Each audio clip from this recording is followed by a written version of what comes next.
Hi, my name's Leah Adler. This is vlog 1.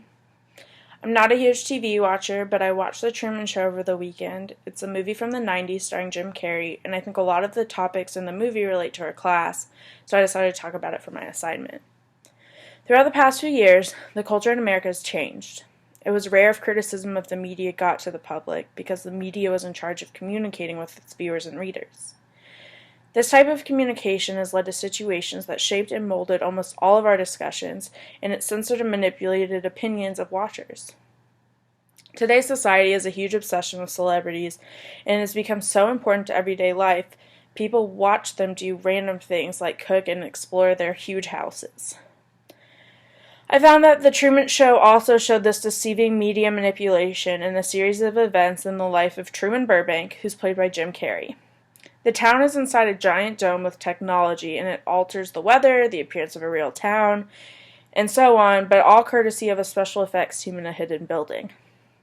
Truman has no idea what's going on. He has no idea that he's the star of a show, no less that the rest of the world watches him go from one setup situation to another. It's a non-stop viewing of his entire life. Eventually, the crew makes some mistakes. Truman starts to question his life, and the line between life and what the show represents in media is one of the main themes of this movie. Peter Weir, the movie director, said that we accept reality with which it is presented, and I totally agree. When watching TV, it's easy to become captured by the show, but then something will happen to make us break out, and we totally disagree with an idea presented. And because we disagreed with that one point, we decide that we dislike the entire show and suspect the intentions that the show really had. I think that Truman had the same reaction when he realizes things are not right in his life. At this point, the movie shows viewers that they have a choice to distance themselves from the deception of the media if they want to be free.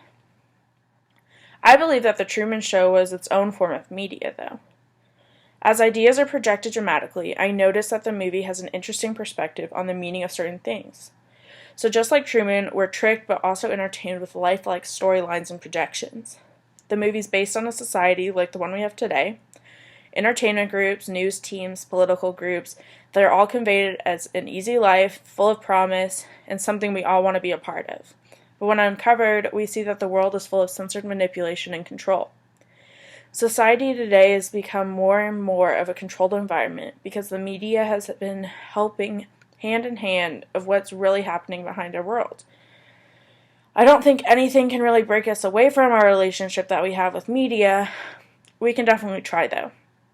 So Peter Weir's movie on reality proves that while we blur fantasy and reality, we still have the ability to pull ourselves away from the misrepresentation that leads us to believing and reforming to their systems of putting on a happy face.